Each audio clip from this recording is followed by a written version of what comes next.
So you've got like, I mean, this is kind of the diagram that everybody draws. But you've got something in space here. Now you can't even see the top of that, that's fine.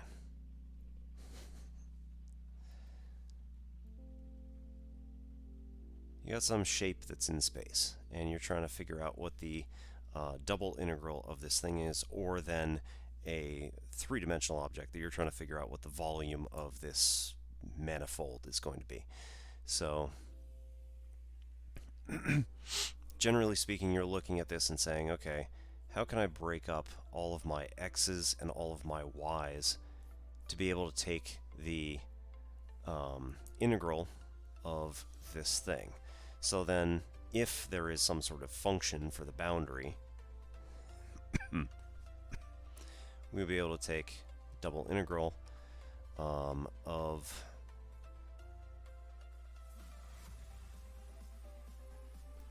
what is it? Fxy. Yep. Gotta remember how many variables I'm working with.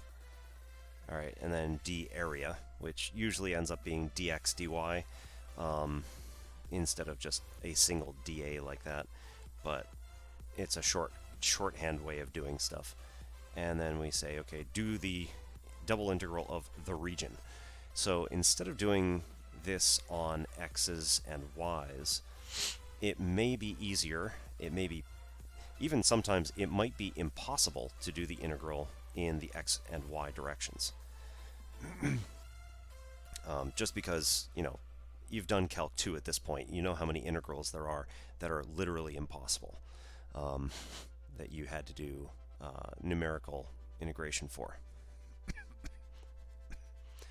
So if we try to copy this best we can,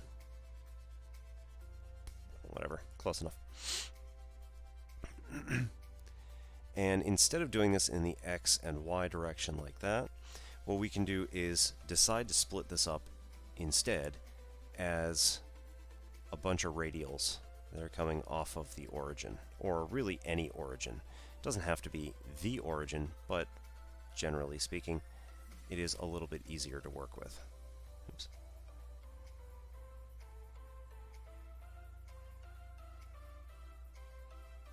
And naturally, like everything else we do in math, we would like them to be like the same size. But when you generalize, technically you don't have to. All right, and the other thing that we're going to do is draw in the circular orbits for polar equations, which come around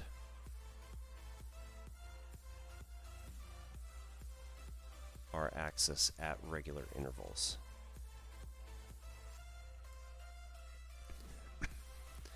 So then when we start getting out further,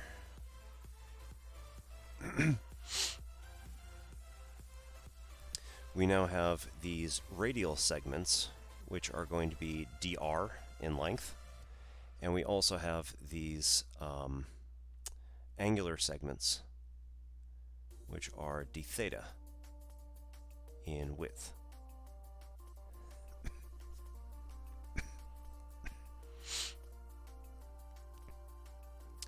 All right, so then as dr and d theta start approaching 0,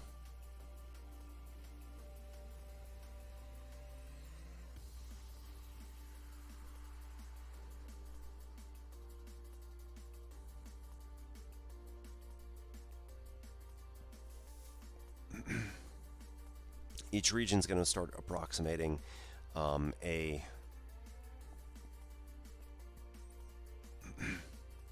miniature rectangle.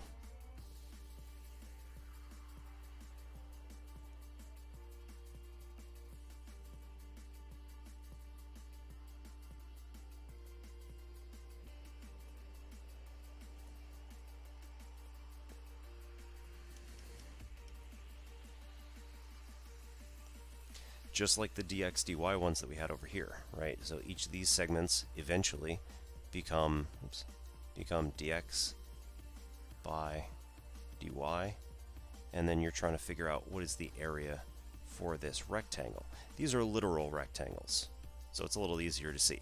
I'm a terrible artist, but they're literal rectangles. Over here, these are also becoming rectangles as the area, or as the lengths on each part go to 0. So again, this is our d theta, and this is our dr.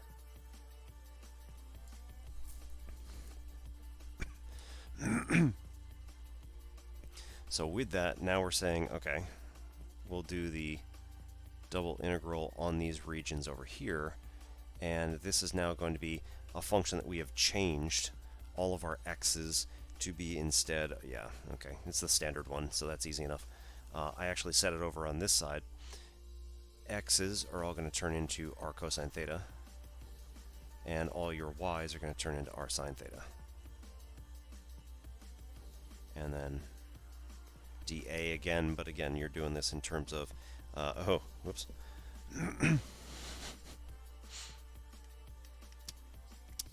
Kind of important, I also forgot totally that this needs an R in here.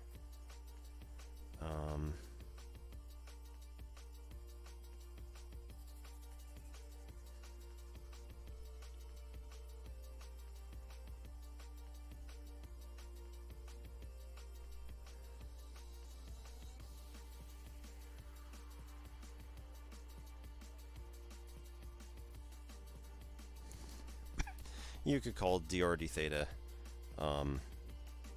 dA if you wanted to, and you probably what they're doing in my book was they said, okay, let's not do this in terms of R, just calling it a region. They actually said let's call it theta is going to be alpha to beta, 2 angles, and R is going to be evaluated from A to B. It's not that it really matters, right? Because this is just saying we're going to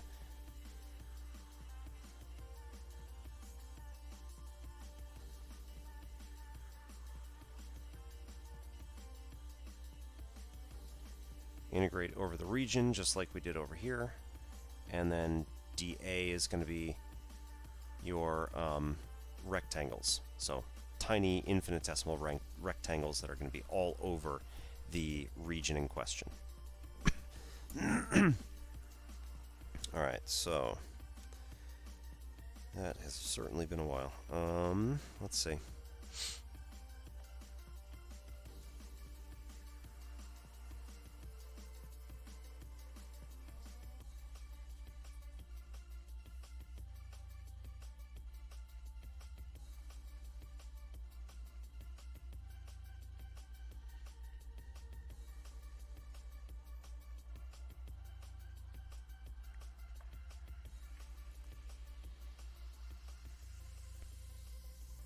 Okay.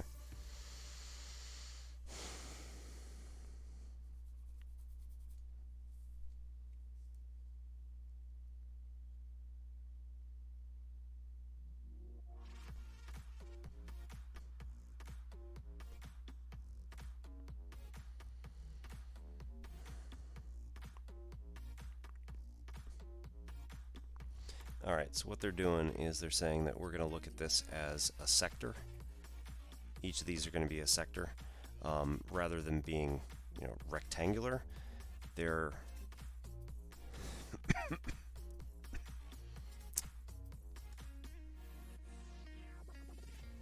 approximates a miniature rectangle, which can be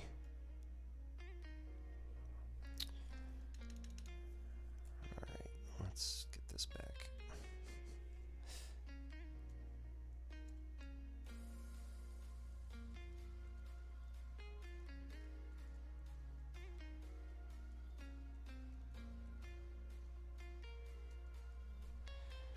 So, more accurately, a sector.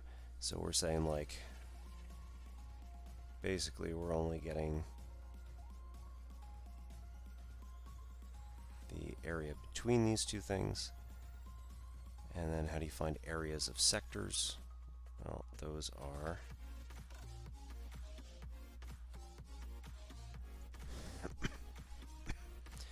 dependent upon your angle, which in this case is d theta or delta theta. And then the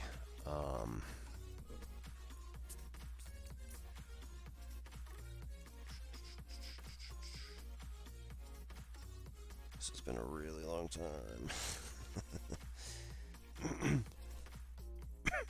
Okay, there we go. So area of a sector is 1/2 r squared theta.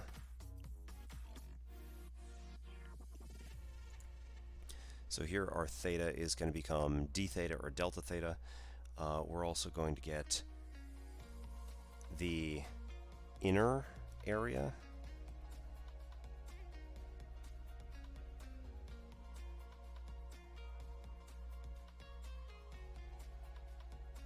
is an inner sector that we have to then eliminate.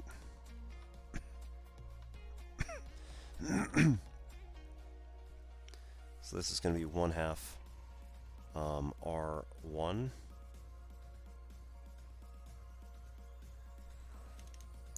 Let's not do D, let's do delta. Delta theta minus 1/2 R2 delta theta.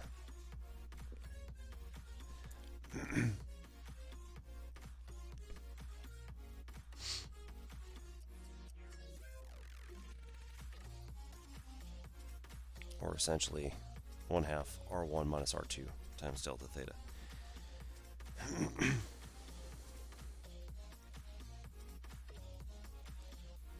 Oh, I'm sorry, that should be squared.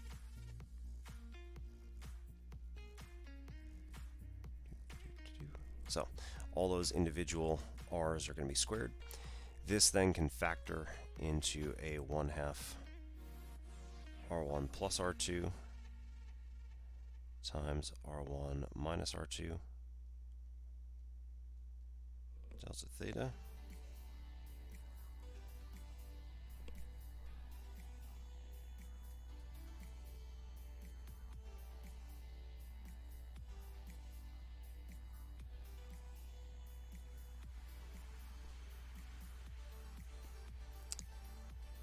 And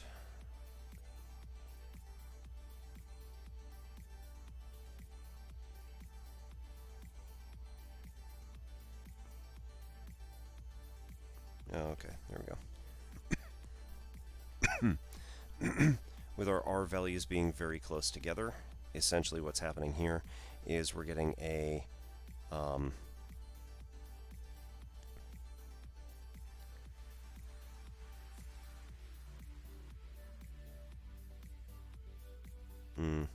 okay. The center of this thing is given by some sort of like R star, and they say that in polar coordinates it is this thing right here. So this is the like R for the center of this rectangle. I guess we'll just call it C here, RC, R for center, or C for center. The difference between R1 and R2 is delta R, and then the difference between your angles is delta theta.